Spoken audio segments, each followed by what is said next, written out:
तो मैं इसके बारे में ज़्यादा कुछ तो नहीं कहना चाहता, लेकिन इतना कह सकता हूँ कि भरत जी अपनी माता जी को समझा रहे हैं कि विधि ब्रह्मा ने ही नारी को बनाया है, लेकिन नारी के हृदय की गति विधि ब्रह्मा भी नहीं जान सकते कि इसके मन में क्या चल रहा है। तो ऐसे भरत जी समझा रहे हैं, यानी स्त्री जो होती है छिपाव कर जाती है, कोई भी बात का कोई बात बताती नहीं है। लेकिन ये रीति, छुपाव करने वाली रीति कब तक चली? द्वापर युग तक। सतयुग से लेके द्वापर तक स्त्रियां कोई बात होती तो छिपा जाती कि ये बात सही नहीं है, बोलने के लिए छुपा जाती। कैसे कुंती मैया ने बात छुपाई कि कर्ण मेरा पुत्र नहीं है, ऐसा कहा, जबकि कर्ण पुत्र थे उनके, युधिष्ठिर से भी बड़े पुत्र थे, लेकिन बात छुपा के रखी। तो युधिष्ठिर ने जब कर्ण की मृत्यु हो गई फिर कहा कुंती मैया ने कि तुम्हारा भाई था ये तो युधिष्ठिर ने कहा कि अगर तब से तुम बता देती तो इतना युद्ध ही नहीं करते हम इसके साथ, आज ये जीवित होता अगर तुम बता देती पहले तो वहां से युधिष्ठिर ने अपनी माँ को श्राप दे दिया कुंती को कि तुम नारियों का ऐसा स्वभाव है कि बात सदा छुपा के रखती हो, बोलती नहीं हो। तो अब मैं तुम्हें ये श्राप देता हूँ कि पूरे कलयुग में, पूरे द्वापर में कोई भी अगर नारी होगी तो बात छुपाएगी नहीं, जो भी आएगा बोल देगी। इसलिए तो आजकल कोई भी जैसे हमको बात करवानी हो ना कि ऐसे ऐसे चर्चा करनी है, यहाँ हमको ऐसे बात करनी है, पूरे नगर में ऐसे प्रसिद्धि करवानी, किसी स्त्री को बता दो कि ऐसे ऐसे पंडित जी आए हैं, कथा कर रहे हैं, पर्चे छपवाने की जरूरत नहीं पड़ेगी, वो ऐसे बता देगी सबको। तो स्त्रियों के मन में बात रहती नहीं है, जो भी आती है बोल देती हैं। तो तब से ये रीति चली है न, अन्यथा द्वापर युग तक तो ऐसा था जो बताती नहीं है। तो वही कहा भरत जी ने कि विधि न नारी हृदय गति जानी, नारी की हृदय की गति तो विधि ब्रह्मा भी नहीं जान पाते। फिर कहा कि असको जीव जंतु जगमाई, सारे संसार में ऐसा कौन सा जीव है या ऐसा कौन सा जंतु है जी रघुनाथ प्राण प्रिय है, जिसको राम जी प्राणों के समान प्रिय ना हो। सब जीवों को राम जी प्राणों के समान प्रिय हैं। और जितने भी जंतु का अर्थ है जैसे पशु पक्षी हो गए, कीड़े हो गए, तो उन कीड़ों को भी राम जी अच्छे लगते हैं, क्योंकि जिन्हें निरख मग सांपिन बीछी तजय विषम विषतामस्तीची। राम जी के चरणों को देख करके सांप और बिच्छू भी अपना जहर त्याग देते हैं। सांप और बिच्छू राम जी के चरणों को देखकर, तो ऐसे राम जी से प्रेम करते थे। सांप और बिच्छू भी अपना जहर त्याग देते थे, छोड़ देते थे जहर, यानी जहरीले नहीं थे सांप और बिच्छू भी, जबकि कितने जहरीले रहते थे, पर राम जी के चरणों को देखकर जहर त्याग दिया। ऐसे प्रेम करते हैं जीव जंतु, और फिर मनुष्य तो करते ही हैं भगवान से प्रेम। लेकिन जी रघुनाथ प्राण प्रिय नाई। फिर कहा कि तू ऐसी हुई है कि जिसको राम जी भी प्रिय नहीं है। अरे सारे संसार को राम जी प्रिय है, लेकिन तू ऐसी है कि तुझको राम जी प्रिय नहीं है। वे अति हित राम ते तू, ऐसे राम जी भी जो सारे संसार का हित करते हैं, जो आनंद सिंधु सुख राशि, जो ऐसे राम जी हैं, वो राम जी भी वे अति अहित, तेरा अनहित करने वाले बन गए। क्या तेरा अनहित किया था राम जी ने जो तूने उन्हें वन में भेज दिया? को तू असे सत्य कहूँ। फिर कहा कि कौन है तू, बता मुझे आज सत्य बात। जो असे सो असे मुँह मसलाई, तू जो हो वही बनी रहे, लेकिन आंखें ओट उठे बैठे हो जाए, मेरी आंखों से ओझल हो जा, तू मेरी आंखों के सामने से चली जा, ऐसा कहा। फिर सोचा कि मैं इसको तो व्यर्थ में ही कह रहा हूँ, क्योंकि राम विरोधी हृदय ते प्रगट कीन विधि मोहि, मुँह समान को पात की मादि कहूँ कछु तोहि।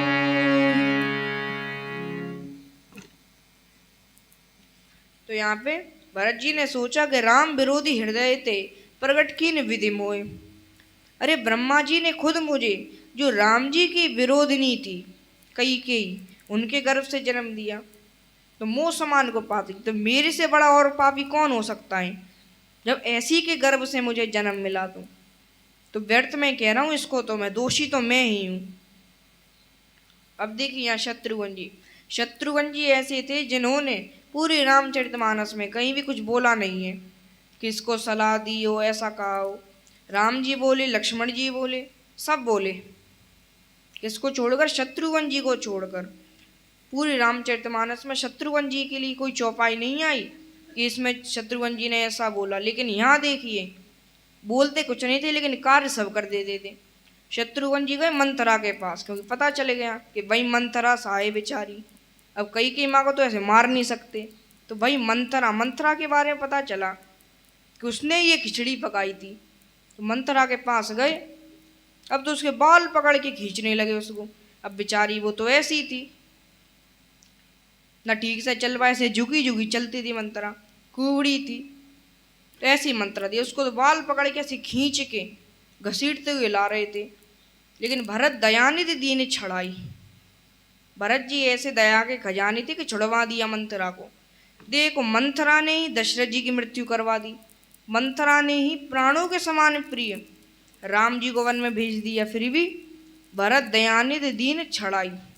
भरत जी ऐसे दयानिधि थे कि शत्रुघ्न जी से मंथरा को छुड़वा दिया, कहा कि छोड़ दो इसको, इसको मत मारो, इसका दोष नहीं है। ऐसे कह दिया भरत जी ने कि मत मारो इसको, सब दोष तो मेरा ही है। और फिर कौशल्या पाएंगे दो भाई, दोनों भाई कौशल्या मैया के पास आए। मलिन वसन विवरण विकल, कृष शरीर दुख भार, कनक कलप बर बेली वन, मान हनि तुषार। जब कौशल्या मैया के रूप को देखा तो कौशल्या मैया ने भी वही वस्त्र पहन लिए थे जो सुहागिन स्त्री नहीं पहनती, जो सुहागिन स्त्री नहीं पहनती, वो वाले वस्त्र पहने नहीं थे।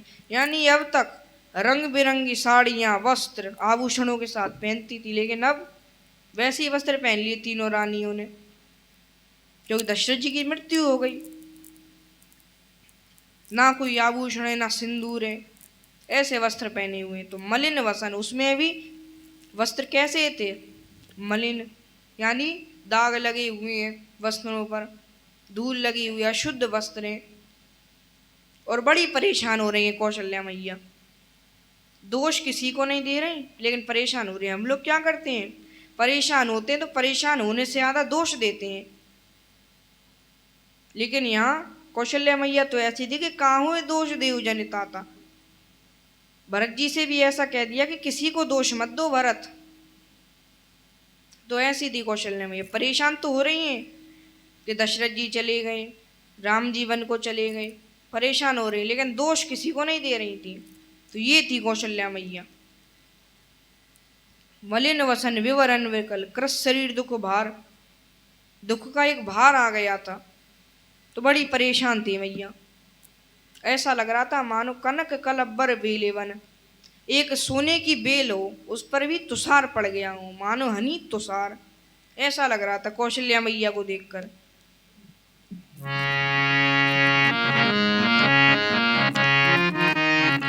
भरत देखी मातु उठ धाई, मातु उठ धाई, मूर्छित अवनी परिजय आई।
भरत जी ने सोचा कौशल्या मैया के पास जाता हूं। तो भरत ही देखे माँ तो उठे दाई। भरत जी को देखती कौशल्या मैया उठकर दौड़कर भरत जी की तरफ जा रही हैं और मूर्छित अपने परिजय आई, एकदम मूर्छित हो गई और अपने परिजय आई, एकदम पृथ्वी पे गिर गई कौशल्या मैया दौड़ते दौड़ते हुई। देखत भरत विकल भय भारी। इस दशा को देखकर भरत जी बड़ी परेशान हो रहे हैं और परे चरण तन दशा विसारी, और अपने शरीर की सुध बुध भूल करके कौशल्या मैया के चरणों में गिर गए। परे चरण तन दशा विसारी। अब भरत जी ने यही सवाल पूछा, क्या कहा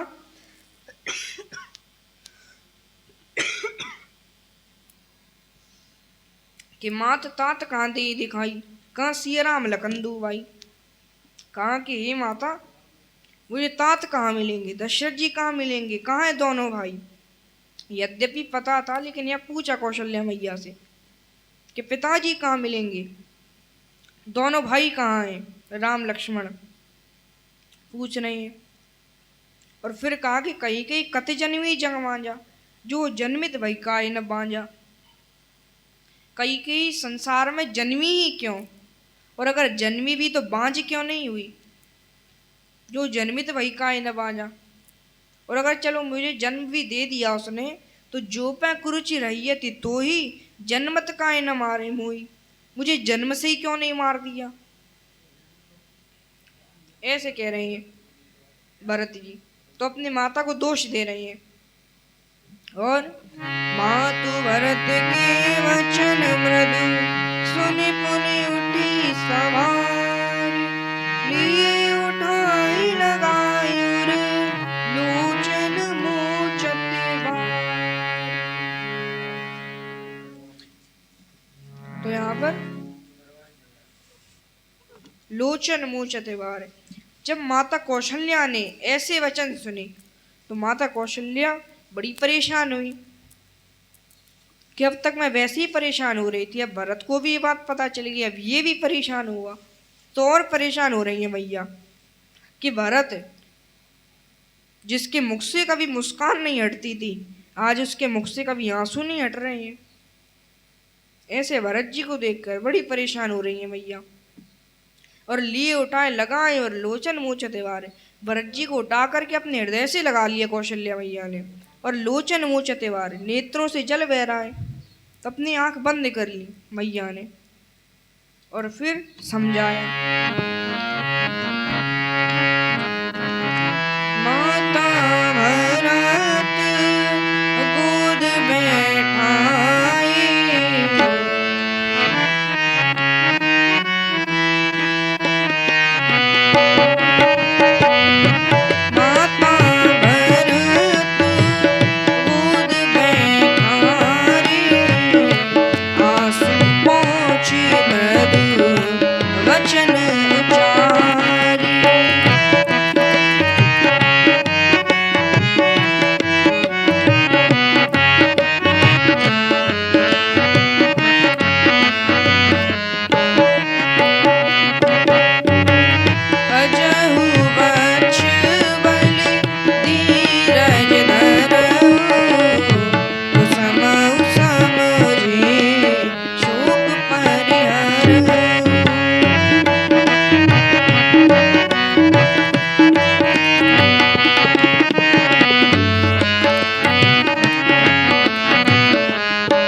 कुसुमौ समझ शोक परिहरऊ। अब माता कौशल्या ने भरत जी को समझाया, अनेक प्रकार से समझाया। अजऊ बच्च बलि धीरज धरऊ, कुसुमौ समझ शोक परिहरऊ। भरत जी से कहा कि अभी समय है, धीरज धारण करो। कुसुमौ समझ, क्या समझ कर, कुसुमौ समझ, अभी समय सही नहीं है, शोक परिहरो, इसलिए शोक को त्याग दो। ये समय है तो शोक का, लेकिन शोक मत मनाओ, ऐसे समझा रही हैं भरत जी को, दुखी मत हो। कुसुमौ समझ शोक परिहरऊ। फिर कहा कि काहू दोष देव जनिता था, तुम अपनी मैया को दोष दे रहे हो ना, कई को दोष मत दो, भामो सब विधि वाम विदाता, क्योंकि भामो सब विधि वाम विदाता, विधि ब्रह्मा तो हमारे उल्टे हैं, विधि ब्रह्मा उल्टे हैं, यानी विधि ब्रह्मा उल्टे वही कहता है जो दुखी हो, परेशान हो, जिसके साथ अच्छा ना हो रहा हो, वो कहता है। तो वही कह रही कौशल्या मैया कि विधि ब्रह्मा हमारे उल्टे हैं, इसलिए हम इतने परेशान रहते हैं। तो ऐसे समझाया। पितुआय सुभूषण वसन तात तजी रघुवीर, विषमोह हर्ष न हृदय कछु महिरी वल्कल चीर। पितुआय सुभूषण वसन, पिताजी की आज्ञा मान करके सभी आभूषणों को त्याग दिया राम ने। तात तजे रघुवीर, हे तात, राम ने तो पिताजी की आज्ञा मान करके सब आभूषणों को त्याग दिया, भूषण वस्त्र सब त्याग दिए। और विस्मय हर्ष न हृदय कछु, तो विस्मय था, यानी समय ठीक नहीं था, तो राम जी के मन में हर्ष न हृदय, हृदय में हर्षित नहीं हुए राम जी कि हम वन में घूमेंगे, ना दुखी हुए। हर्ष न हृदय कछु पहरे वलकल चीर, और ऐसे ही वलकल वस्त्र पहन लिए। वलकल यानी जो जंगल के लोग पहन लेते हैं, तपस्वी साधुओं वाले, ऐसे वस्त्र राम जी ने पहने। पहरे वलकल चीर, वलकल वस्त्र पहन लिए राम जी ने। तो ये कौशल्या मैया समझा रही हैं कि विस्मय हर्ष न हृदय कछु, राम के मन में ना खुशी हुई, ना उसे दुख हुआ, ना सुख हुआ ना दुख। ऐसी तुम भी अब दुख मत मनाओ, शोक मत मनाओ। बहिरे वलगल चीर, तो भरत राम तो ऐसे निकल गए वलगल वस्त्र पहन के, उसमें भी सीता को लेकर, लक्ष्मण को लेकर ऐसे ही चले गए राम जी तो। और राम के मन में दुख होना चाहिए था कि हम छोड़ के जा रहे हैं अयोध्या को, दुख नहीं हुआ और ना प्रसन्न हुए। तो बीच ऐसे थे राम जी। राम जी थे योग अध्यात्म का पुंसाम मतोन्य श्रेयसाय में अत्यंतोपरति यत्र दुख से च सुख से च। श्रीमद् भागवत महापुराण में श्लोक आया है कि योग अध्यात्म का पुंसाम, कपिल भगवान ने कहा है कि योग अध्यात्म, ये अध्यात्म योग था भगवान राम के पास, तभी तो ना भगवान राम दुख के समय पर दुखी हुए, ना सुख के समय पर सुखी हुए। हाँ, जब सीता जी का हरण हुआ था तो वहाँ दुख का समय था, तो राम जी दुखी तो हुए लेकिन कम। और जब सुख का समय हुआ कब? राज्य तिलक हुआ था, जब रामचरितमानस के आखिरी में जब राम जी का राज्याभिषेक हुआ तब प्रसन्न नहीं हुए, हर्षित नहीं हुए कि मैं राजा बन रहा हूँ। यानी सुख के समय पर सुखी नहीं हुए राम जी, कम सुखी हुए। अच्छा तो लगा कि मेरा राज्याभिषेक हो रहा है, लेकिन वैसे नहीं हुआ जैसे हम लोगों को कोई पद मिल जाए कि ये बन गए ये बन गए, तो जैसे हमें प्रसन्नता होती है, बस ऐसी प्रसन्नता नहीं हुई राम जी को। राज्य मिल गया पूरी अयोध्या का तो भी, और ना दुख में दुखी हुए। तो योग अध्यात्म, अध्यात्म योग जिसके पास आ जाता है तो उसको दुख सुख सम हो जाते हैं, ऐसा हो जाता है वो। तो वही था राम जी के पास अध्यात्म योग, तो उसी की चर्चा मैया कर रही है। फिर कहा राम प्राण हूति प्राण तुम्हारे, तुम रघुपति प्राण ते प्यारे।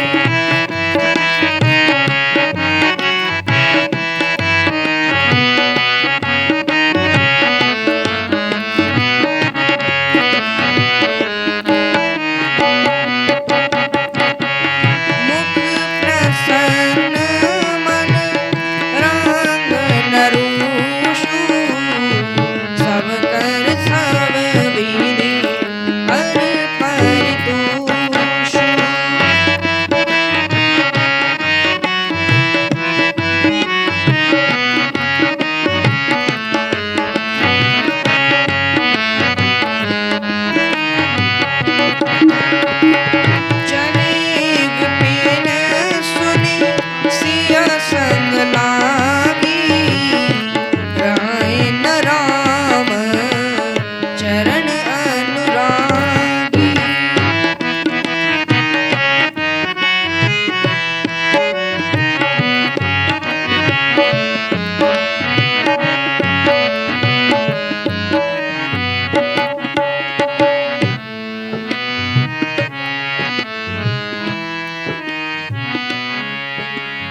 सियावर मुख प्रसन्न मन रंग न रोसु।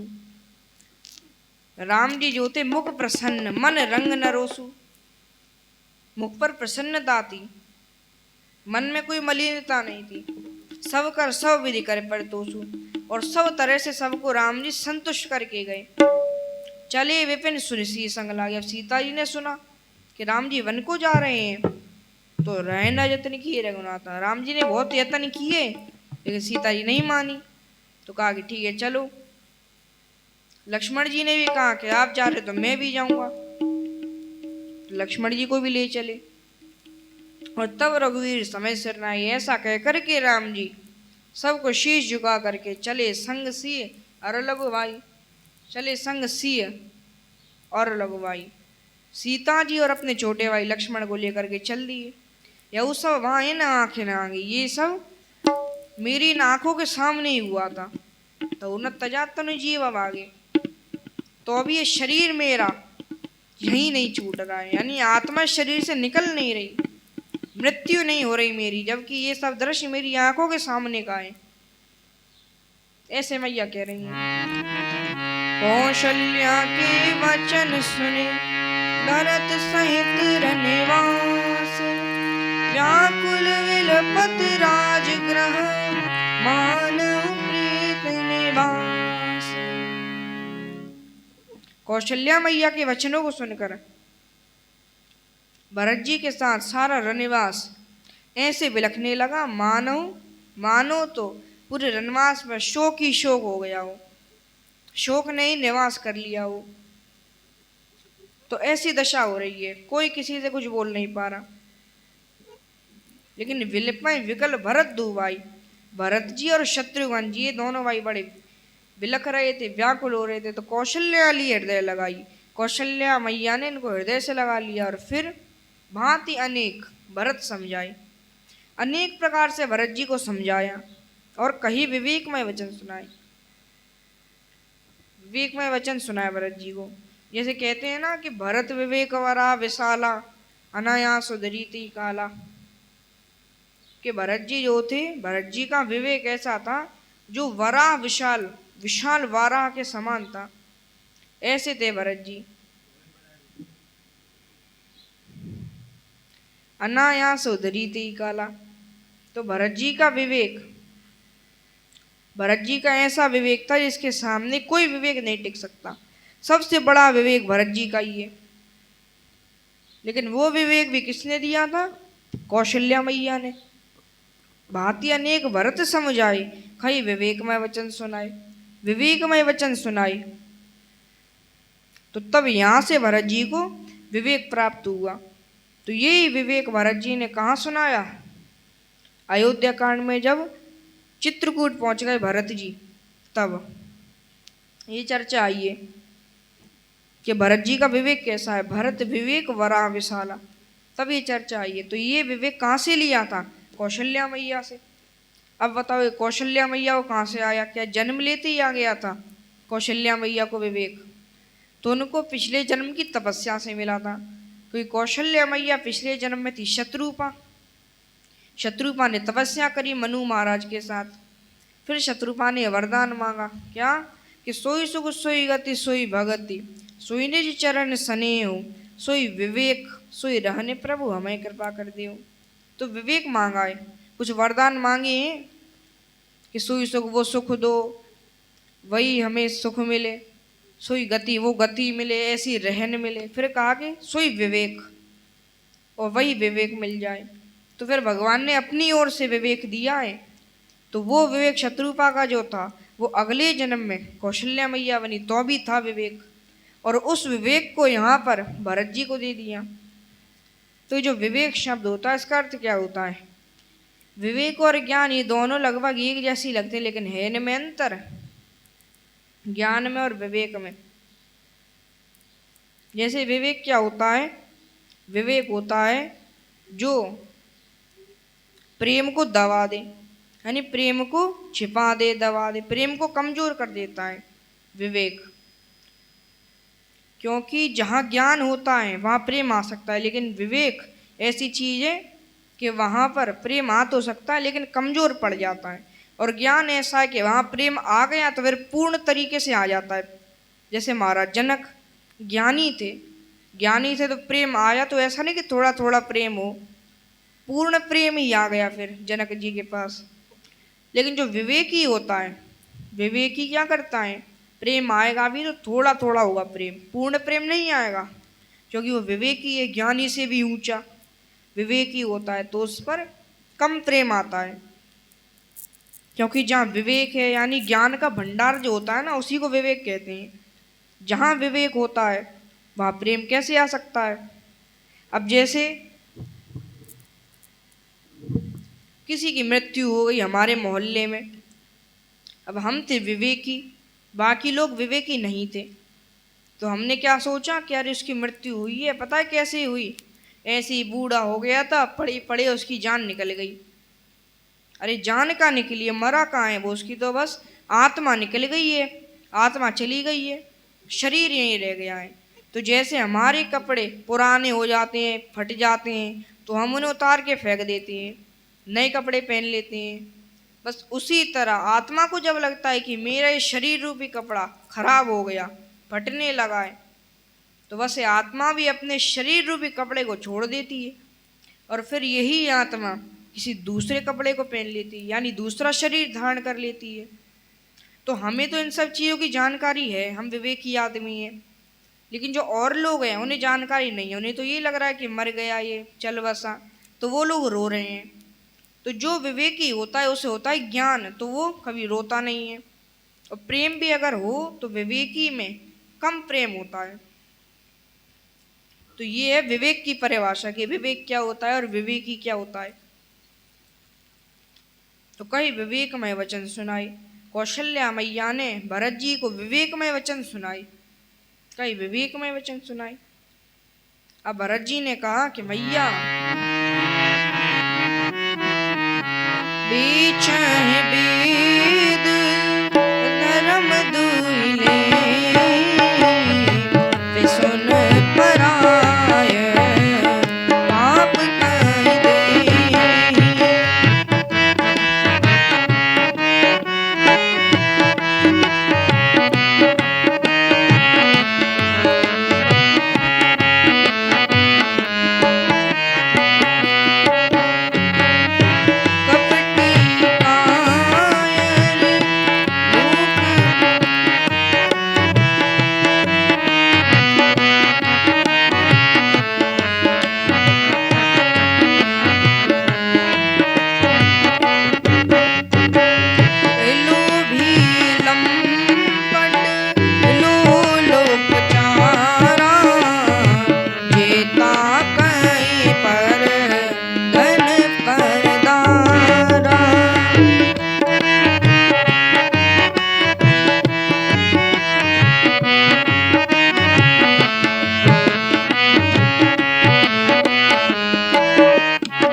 तुलसीदास जी ने लिखा है और भरत जी ने कहा है क्या कि बेचे वेद, कि अगर मेरी माँ से संबंध हो, यानी मेरी माँ ने ये जो कार्य किया है इसमें अगर मेरा भी हाथ हो, तो मैं तो कहता हूँ कि बेचे वेद, जो वेद को बेचने वाले हों, वेद बेचना का अर्थ है बेचे वेद, यानी धर्म के नाम पे पैसा कमाने वाले हों, धर्म दुहि लें, जो धर्म को धो लेते हो, धर्म दुहि लें, यानी धर्म के बहाने जिनको पैसा मिल रहा हो तो उसी कार्य को कर रहे हो, धर्म दुहि लें।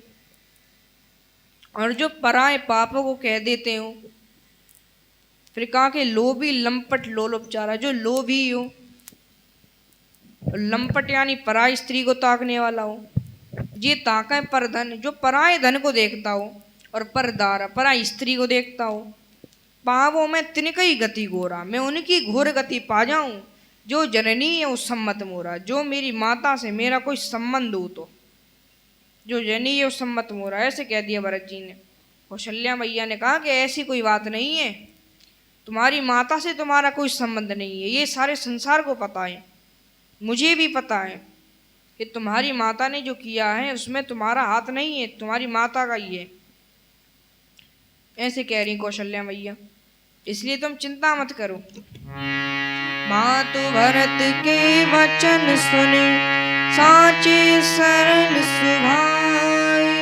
कहती राम प्रिय तात तुम सदा वचन मन का।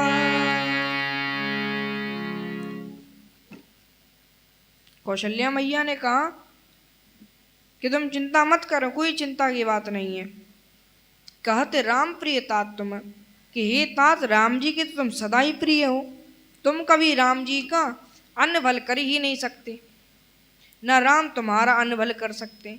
अनभल यानी तुम दोनों एक दूसरे का भला ही करते हो, कुछ बुरा नहीं सोचते, ये मुझे पता है, इसलिए तुम चिंता मत करो। मुझे तो ये भी पता है राम प्राण होते प्राण तुम्हारे, प्राण तुम्हारे, तुम रघुपति प्राण होते प्यारे।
कौशल्या मैया कह रही कि राम तो तुम्हारे प्राणों से भी प्राण है, यानी तुम्हारे जो प्राण है उनके भी प्राण राम है, और तुम रघुपति प्राण होते प्यारे, और राम जी के लिए तुम प्राणों से भी प्राण हो। विदु विष चवै श्रवै हिम आगी, वो बारचर बार बैरागी। कौशल्या मैया ने कहा कि भले ही चंद्रमा कितनी भी शीतलता देता हो, लेकिन चंद्रमा आग के गोले फेंकने लगे। होए बारचर बारे बैरागी, कोई वैरागी आदमी हो वो घर गृहस्थी में लगा हो, और मत तुम्हार यहू जो जग कहें, तुम्हारा तो कोई सम्मत नहीं है इन कार्यों में, लेकिन अगर कोई तुम्हारी सम्मति कहेगा कि भरत का भी हाथ था इसमें, तो सो सपने सुख सुगत न लाए। वो व्यक्ति तो सपने में भी सुख नहीं ले सकता, सुख सुगत न लहाए, ऐसे कह दिया। कहा कि भय ज्ञान बर मिटे न मोह, भले ही ज्ञान हो जाए फिर भी मोह ना मिटे, लेकिन तुम राम ही प्रतिकूल ना हो, तुम कभी राम के प्रतिकूल नहीं हो सकती, सदा राम के अनुकूल रहते हो तुम। तो ऐसा कहा कौशल्या मैया ने। ज्ञान होने पर मोह मिट जाता है, लेकिन अगर किसी को ज्ञान भी हो जाए, जैसे मोह किसे कहते हैं, जैसे सती जी को मोह हो गया, लेकिन फिर ज्ञान हो गया तो कहा कि तब का रस विमोह अब नाही, जैसा उस समय था मुझे मोह ऐसा अब नहीं है। जब सती जी थी तब तक तो उनको था मोह राम जी को देख करके, लेकिन फिर अगला जन्म लिया, पार्वती बनी, शंकर जी ने उनको कथा सुनाई, ज्ञान दिया, तब कहा कि तब का रस विमोह अब नहीं, कि अब मेरा मोह नहीं है, जैसा पिछले जन्म में सती बनी थी तब था, ऐसा इस जन्म में नहीं है। तो वही चर्चा है यहाँ पर कि भाई ज्ञान पर मिटे न मोह, ज्ञान होने पर अपने आप मोह मिट जाता है। जैसे पार्वती जी का मिट गया मोह, तो ज्ञान होने पर अपने आप मोह मिट जाता है। लेकिन किसी को ज्ञान भी हो जाए तो भी उसका मोह ना मिटे, ऐसा भी हो सकता है। यद्यपि ऐसा होता नहीं है, लेकिन मैया कह रही है कि ऐसा भी संभव है। लेकिन तुम राम के प्रतिकूल हो जाओ, ये संभव नहीं है। तुम राम में प्रतिकूल ना हो, ऐसा कह दिया कौशल्या मैया ने। तथा अंत में अब तो दोनों बड़े परेशान हो रहे हैं, कौशल्या मैया भी और भरत जी भी। तो अस्कय मात भरत ही है लाए। अब तो फिर से भरत जी को हृदय से लगा लिया मैया ने। मैया बड़ी रो रही हैं। थन पर श्रवण नयन जल चाहे, स्तनों से दूध की धार बह रही है और नेत्रों से जल की धार बह रही है। करत विलाप बहुत ही बाती, इस तरह से बहुत विलाप कर रहे थे। ऐसे ही बैठे बैठे सारी रात्रि निकल गई। फिर वामदेव वशिष्ठ तब आए। जब सुबह हो गई तो सुबह होते ही अब अंतिम संस्कार का समय था। अब तक तो तेल नाव भरे नृपतनु राखा, दूत बुलाए बहुर्य सभासा। महाराज दशरथ जी के शव को तेल की नाव में, यानी एक नाव में तेल भर दिया और कुछ औषधि डाल दी, ऐसे रखा था इससे शरीर सड़ ना जाए। इसीलिए, क्योंकि अंतिम संस्कार के लिए नहीं था कोई। अब भरत जी आ गए तो अंतिम संस्कार की तैयारी कराई जा रही है। कैसे? वामदेव आए, मुनि वशिष्ठ आए, ऐसे ऋषियों को बुलाया, सचिव महाजन सकल बुलाए, सब मंत्री आ गए। और नृपतन वेद विदित अनवावा, परम विचित्र विमान बनावा। यहाँ पे परम विचित्र विमान बनावा, यानी जैसे लकड़ियाँ रख के सजाया जाता है ना, लकड़ियाँ रखी जाती हैं फिर उसके ऊपर शव रखा जाता है, तो ऐसा लग रहा मानो तो परम विचित्र विमान की रचना कर दी हो। अब उस समय पर ऐसा धर्म था क्या कि जैसी पति की मृत्यु हो गई तो पत्नियां भी पति के साथ ही जल जाती थी अग्नि में। तो उस समय ऐसा था, तो तीनों माताएं जा रही थी। तो गही पद भरत मातु सब राखी। गही पद भरत, चरण पकड़ करके भरत जी ने रोक लिया तीनों माताओं को कि रुक जाओ, मत जलो, कुछ नहीं होगा। मृत्यु होकर तुम्हारी मृत्यु हो जाएगी तो उससे कुछ नहीं मिलेगा तुमको, जिंदा रहोगी, शोक सहोगी, दुख होगा। लेकिन फिर 14 वर्ष बाद राम जी तो आएंगे, उन्हें नहीं देखना क्या? तो रही रानी दर्शन अभिलाषी। सब रानियां दर्शन की अभिलाषा से रुक गई, फिर नहीं गई अग्नि में। तो ऐसा हुआ, भरत जी ने ऐसे रोक लिया इनको। अब आप कहोगे कि कौशल्या मैया और सुमित्रा मैया का तो प्रेम था दशरथ जी से, तो उनका तो स्वाभाविक ही है अग्नि में जलना। लेकिन गही पद भरत माँ तो सब राखी, सब माताओं को रोका। यानी कि कैकेयी मैया भी जा रही थी अग्नि में जलने। हाँ, कैकेयी मैया भी जा रही थी। क्यों जा रही थी? अरे उनने तो खुद ही मरवाया दशरथ जी को।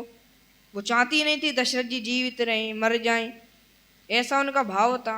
और अब खुद ही उनके अपने प्रेम को साक्षी कर रही हैं। यानी कैकेयी मैया अगर जल जाएंगी अग्नि में तो सबको पता लग जाएगा कि इनका ऐसा प्रेम है। तो देखो ये भी जल गई। तो वही है यहाँ पर चर्चा।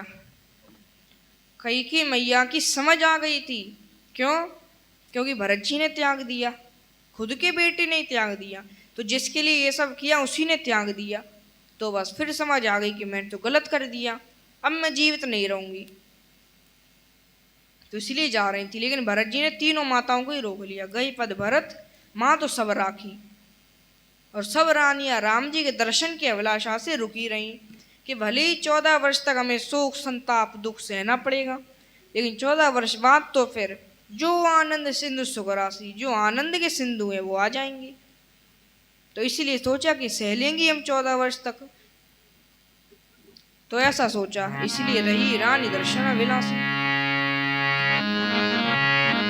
सरजू तीर रची चिता बनाई, चिता बनाई, जनुसुरपुर सो पान सुहाई।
तो यहाँ पर देखिए, जहाँ के सरजू तीर, सरयू नदी के किनारे पर ही ऐसी चिता बनाई मानो तो महाराज दशरथ जी के लिए सीढ़ी बना दी हो सीधा स्वर्ग लोक के लिए, ऐसा लग रहा था। जन सुरपुर सोपान सो आई, और अंतिम संस्कार भी हो गए, सब कार्य हो गए। जैसे 13 दिन बाद जो भोजन कराते हैं, 13 वेरही सब हो गई। वही विशुद्ध, अब विशुद्ध हो गए। सबको दान दिया। क्या दिया? धेनु बाज गजवान नाना, घोड़े हाथी इन सब के दान दिए।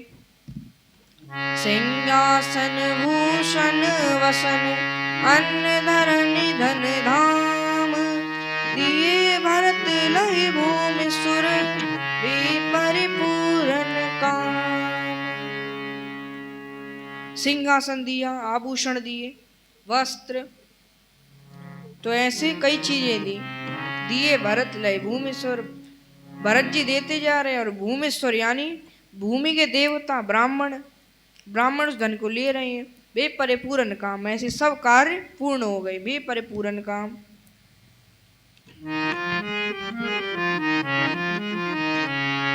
सुनहु भरत भावी प्रबल, विलखि कहिउ मुनिनाथ, हानि लाभ जीवन मरण, जस अप जस विधि हाथ।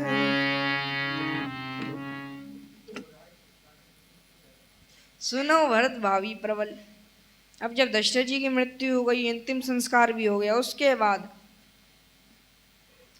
वशिष्ठ जी ने समझाया भरत जी को, कहा कि हे भरत सुनो, भावी प्रबल, विलक ही कहो मुनिनाथ, विलक करके रोते रोते कहा कि भरत होनी बड़ी प्रबल है रही होनी प्रयास बिना, अनहोनी न है सके कोटि उपाई, जो विधि भाल में लीक लिखी, सो घटाए घटे न बढ़े न बढ़ाई। तो है रही होनी प्रयास बिना, होनी तो ऐसी कि प्रयास करने की आवश्यकता नहीं, अपने आप हो जाएगी। और हम चाहे कि जो होनी होने वाली है उसे अनहोनी में बदल दे, तो ऐसा हो नहीं सकता। लेकिन भावियों मेट सके त्रिपुरारी, शंकर जी होनी को भी मेट सकते हैं। तो ऐसे थे शंकर जी।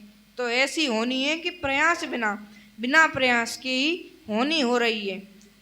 और जो विधि भाल में लिख लिखी, ब्रह्मा जी ने जो हमारे मस्तक पे लिख दिया है, सो घटाए घटे न बढ़े न बढ़ाई। तो घटने से घटता नहीं है और बढ़ाने से बढ़ता नहीं, वो तो बस है। लेकिन शंकर जी इस होनी को मेट सकते हैं, ऐसे थे शंकर जी। तो यहाँ पे ये चर्चा आई है कि हानि लाभ जीवन मरण, जस अपजस विधि हाथ। ब्रह्मा जी के बारे में बता रहे हैं। वशिष्ठ जी ने कहा कि भरत, हानि लाभ जीवन मरण यश अपयश सब विधि ब्रह्मा के हाथ में है, हमारे हाथ में कुछ नहीं है। जस अपजस विधि हाथ, बस वही सब कार्य करते हैं, हमारे हाथ में कुछ नहीं है। जस अपजस विधि हाथ। तो देखिए यहाँ पर ये तो था इसका अर्थ, इसका भावार्थ क्या है? इसका भावार्थ है कि हानि लाभ जीवन मरण, हानि, हानि विधि ब्रह्मा के हाथ में, और उस हानि में भी हम हारे ना, ये हमारे हाथ में। हानि, हानि होती तो हम हार जाते हैं। जैसे हमें लग रहा है कि कोई एक कार्य है, इसमें हमको अच्छा लग रहा है, ये कार्य सही हो रहा है, शुभदायक है, ऐसा। लेकिन हानि हो रही है, तो हानि लाभ। अब जो लाभ होता है, तो लाभ तो इसको भी कहते हैं, किसी के अगर चोरी कर लाओ लाभ हो गया, तो लाभ विधि ब्रह्मा के हाथ में है। लेकिन लाभ को शुभ कर देना हमारे हाथ में, शुभ लाभ। तो लाभ को शुभ कर देना हमारे हाथ में। दूसरे घर क्यों चोरी करते हो? खुद कमा के खाओ, ये लाभ है। तो हानि लाभ जीवन, जीवन विधि ब्रह्मा के हाथ में, लेकिन उस जीवन को ठीक से जीना हमारे हाथ में। कैसे? सत्संग से जोड़ करके ठीक से जीना हमारे हाथ में जीवन। और मरण, मरण विधि ब्रह्मा के हाथ में, पर मरण के समय पर स्मरण हमारे हाथ में, कि हम मरण पे भी स्मरण ना छोड़े भगवान का, ये हमारे हाथ में। यश, यश विधि ब्रह्मा के हाथ में, यश को फैलाना विधि ब्रह्मा के हाथ में, लेकिन उस यश को सबको बांटना हमारे हाथ में। अपजश, तो आखिरी शब्द है अपजस विधि ब्रह्मा के हाथ में। अपजस विधि ब्रह्मा के हाथ में, तो उस अपजस में भी हम आत्महत्या ना करें, वो हमारे हाथ में है। क्योंकि कई लोग अपजस मिल जाता है तो आत्महत्या कर लेते हैं। और वैसे बात भी है क्या कि जिसको अपजस मिलता है उसकी मृत्यु हो जाती है। ऐसा कई बार चर्चा चलती है।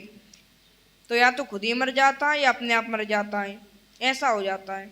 हार्ट अटैक आ जाता है, ज़्यादा टेंशन में रहते हैं तो अपने आप मर जाता है, या तो खुद ही मार लेता है अपने आप को, फांसी लगा लेगा अपने आप की। तो यश अपजश विधियात, हमारा अपयश हो जाए तो उसमें भी हम अपने आप को न मारें, ये हमारे हाथ में, आत्महत्या ना करें। क्योंकि आत्महत्या करने से तो विशेष पाप लगता है। अरे बड़े भाग्य मानुष तन पावा, हमें पता नहीं है, हम सोचते हैं अरे ऐसे ही जन्म दे दिया भगवान ने, इससे अच्छा तो वो बना देते, वो बना देते, ऐसा सोचते हैं हम कि मनुष्य शरीर क्यों दिया भगवान ने हमें। अरे खुशी मनाओ कि मनुष्य शरीर मिल गया।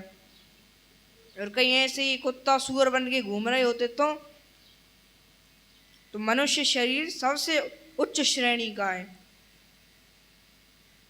तो हमें आत्महत्या नहीं करनी चाहिए, क्योंकि भगवान ये सोचते हैं कि इसने इतने समय बाद मनुष्य शरीर पाया, हमें पता नहीं है।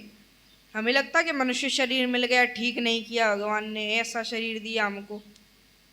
जबकि हमको खुशी मनानी चाहिए। हमें नहीं पता कि हम कितने 84 लाख योनियाँ घूम के आ चुके हैं तब हमें जन्म मिला है, हमें ये बात नहीं पता है। फिर भी हम आत्महत्या कर लेते हैं, फिर चले आते हैं 84 लाख घूमने। तो इसलिए भगवान ये सोचते हैं कि बड़े भाग्य मानुष तन पावा, मैं ऐसी कृपा करके इसके भाग्यों को देखकर इसको मनुष्य शरीर देता हूँ, उसमें भी ये ऐसी आत्महत्या कर लेता है। तो फिर भगवान भी क्या कर सकते हैं, कल्याण होगा नहीं, नरक में जा नहीं सकते। ऐसे लोगों को नरक में जगह नहीं मिलती। नरक वाले भी कहते हैं हमारे पास जगह नहीं है तुम्हारे लिए जाओ ऐसे ही घूमो। तो स्वर्ग नहीं जा सकता, कल्याण नहीं हो सकता, दोबारा जन्म नहीं मिल सकता, नरक में नहीं जा सकता, तो कहाँ जाएगा, भूत प्रेत बन के घूमने लगते हैं। तो अलग छुपे रहते हैं, वो भूत प्रेत बन के रहते हैं वो लोग। तो इसीलिए चर्चा आती है भूत प्रेतों की। तो अब जैसे ये था, श्रीमद् भागवत में चर्चा आई है धुंधकारी की। धुंधकारी जो था उसने आत्महत्या नहीं करी थी, लेकिन उसको मार दिया गया था। तो मार दिया गया था, उसने करनी ऐसी करी थी, ना उसको नरक में जगह मिली तो स्वर्ग में तो कैसे मिल जाएगी, फिर न कल्याण हुआ न दोबारा जन्म, तो प्रेत बन गया वो। तो ऐसा था धुंधकारी, प्रेत बन गया था। तो उसी की चर्चा आई है यहाँ पर कि मरने हमें आत्महत्या नहीं करनी चाहिए। हाँ, हार्ट अटैक आ जाए तो वो भला है, अपने आप मर जाए, लेकिन खुद नहीं मारना चाहिए अपने आप को, इससे बड़ी हानि होती है हमको। जैसे अपजश विधि हाथ, तो अपजश विधि ब्रह्मा के हाथ में, लेकिन उस अपयश में भी हम अपने आप को न मारे, आत्महत्या ना करें, तो ये हमारे हाथ में है। तो ऐसे समझाया गया है वशिष्ठ जी के द्वारा। और फिर कहा कि भरत, तुम्हारे पिताजी ने जो तुमसे कहा है बस वही तुम करो। कैसे,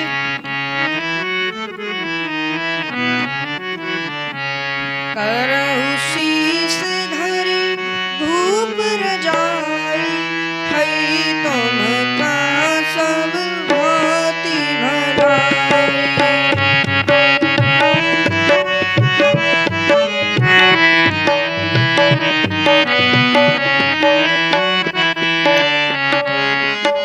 परशुराम पितु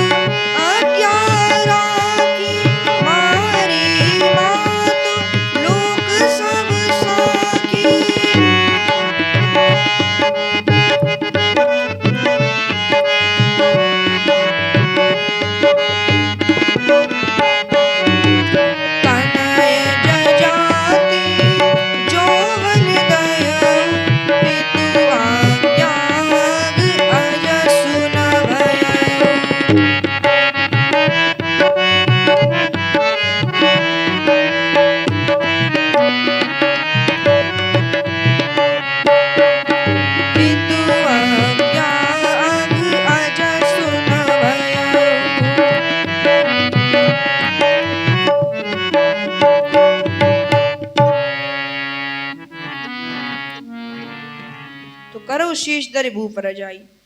यहाँ पर समझा रहे हैं कि महाराज ने जो कहा है तुम उसी कार्य को करो। हई तुमका सब आते भलाई, इसी में तुम्हारी सब तरह से भलाई है। क्योंकि देखो परशुराम पे तो आज्ञा राखी, परशुराम जी ने अपने पिताजी की आज्ञा का पालन किया तो मारी माता को भी मार दिया। तो सारा संसार साक्षी है, माता को मार दिया। कैसे मार दिया? और अपनी ही माता को मार दिया। क्यों? वो ऐसे मार दिया कि इनकी माता गई पानी भरने को और यहाँ इंतजार कर रहे थे इनके पिता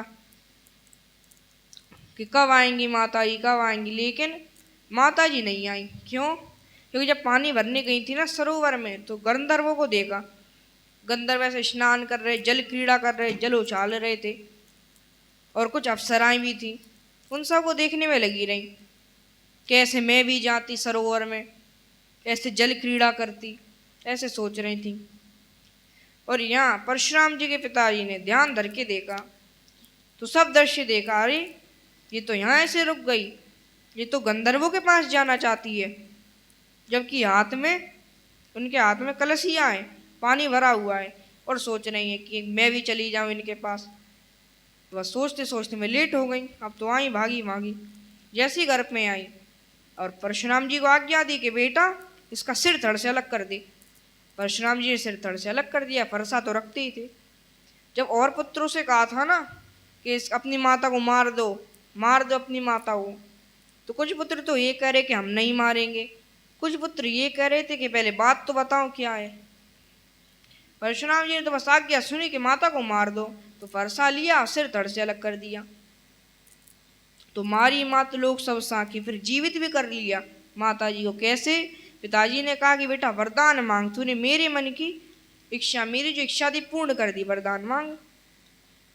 तो परशुराम जी ने कहा कि मेरा एक ही वरदान है कि मेरी माता जी को जीवित कर दो। तो जीवित भी हो गई, आज्ञा का पालन भी हो गया और वरदान का भी लाभ उठा लिया। तो ऐसे तने जजाति जो वंदयऊ पितु आज्ञा आगज सुन भयऊ। जो ययाति महाराज थे, श्रीमद् भागवत में चर्चा आई है, ययाति महाराज जो यदुवंश के ही थे, भगवान कृष्ण के वंश, चंद्रवंश के। तो ययाति महाराज हो गए थे बूढ़े, समय था उनका जवानी का, लेकिन उन्हें लग गया था शुक्राचार्य जी का श्राप, तो वो हो गए थे जवानी के समय पर ही बूढ़े हो गए। तो अपने पुत्रों से कह रहे कि बेटा तुम मुझे अपनी जवानी दे दो। यदु से कहा मुझे अपनी जवानी दे दो, तो मना कर दिया यदु ने। फिर पुरु से कहा तो तने जजाति जौवन दयऊ। तो फिर पुरु जो थे उनके पुत्र पुरु ने अपनी जवानी ययाति को दे दी और ययाति का बुढ़ापा स्वयं ले लिया। तो वही चर्चा है यहाँ पर कि तने जजाति जौवन दयऊ पितु आज्ञा आगा जसुन भयऊ। लेकिन पिताजी की आज्ञा थी, न पाप लगा न कुछ, पितु आज्ञा, क्योंकि पिताजी की आज्ञा थी, न अपजस हुआ न पाप लगा। जबकि देखो परशुराम जी को कोई अपजस लगा, अपनी एक माता को मार दिया, एक लौती माता उसको ही मार दिया, और माता को मारने पर भी कोई अपजस नहीं लगा, अरे देखो ये तो ऐसे हैं, माता को मार देते हैं। बस पिताजी ने जरा सा कह दिया कि माता को मार दो, अपनी माँ को ही मार दिया, ऐसे हैं ये। तो कोई नहीं कहता कि परशुराम जी ऐसे हैं। क्यों? पिताजी की आज्ञा थी, अपजस नहीं लगा, ना पाप लगा माता को मारने। कितना भयंकर पाप लगता हो, सोचो, माता को ही मार दिया लेकिन पाप नहीं लगा, पिताजी ने कहा था, पिताजी की आज्ञा थी। तो पितु आज्ञा आ गए सुने भयो। फिर कहा अनुचित उचित विचार तजे जे पालई पितु बैन, ते भाजन सुख सुजस के बसई अमर पति है।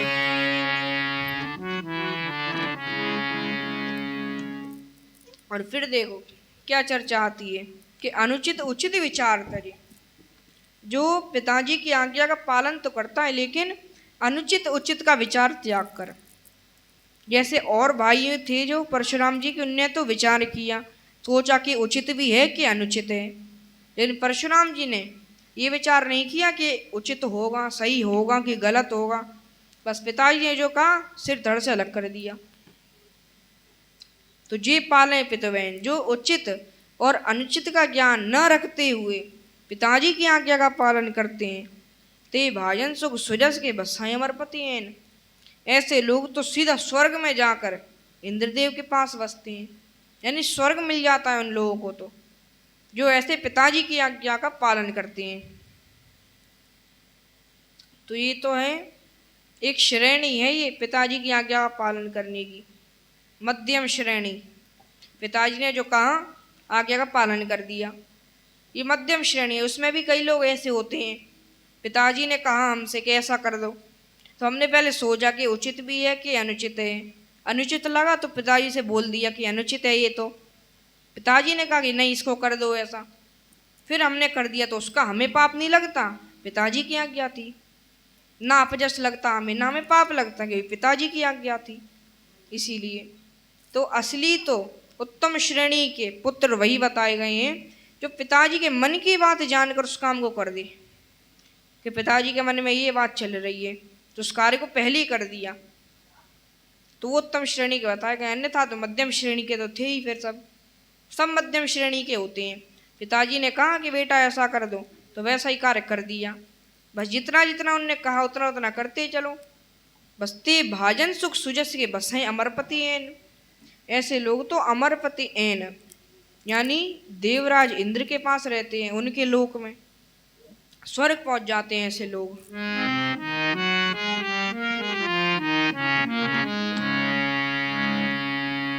अब कौशल्या मैया धीरे धारण करके कह रही हैं